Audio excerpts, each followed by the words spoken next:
A former US veteran selling jewelry on the beach, John Coy calls himself a nomad, camping out on the streets of Los Angeles.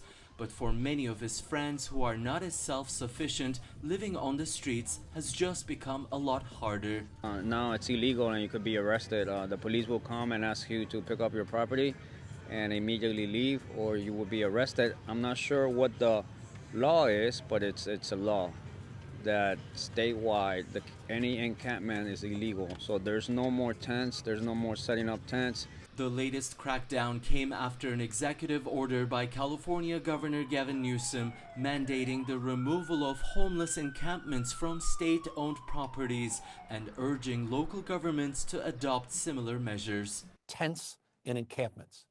It simply cannot continue. It cannot be a way of life.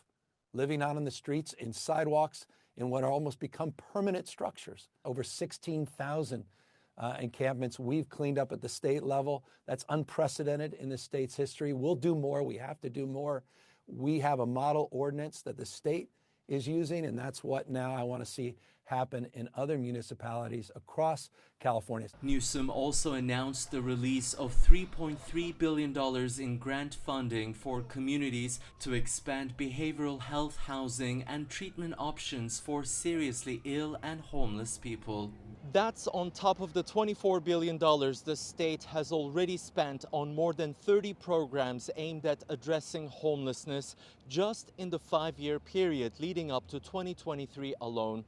But its audit report revealed that it failed to collect reliable data to explain the lack of progress in many cities during that time.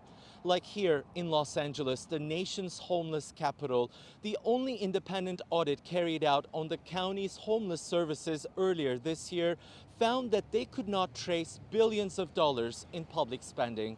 And for people like John, who witness a lot of struggles within his community, none of those resources appears to reach those who need it the most. I see 4 people out here doing outreach work. That's all I see. You know, why don't they have a building out here where there's social workers filling out paperwork, talking to people, getting them to mental health, housing, food, getting them whatever they need. I don't see that here. If there's $1 billion set out to that, there should be a big building out here to serve the community, and there's nothing. There's nothing.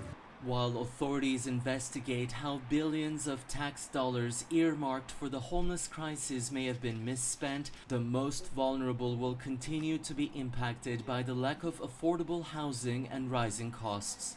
Ediz, Tiyansan, CGTN, Los Angeles.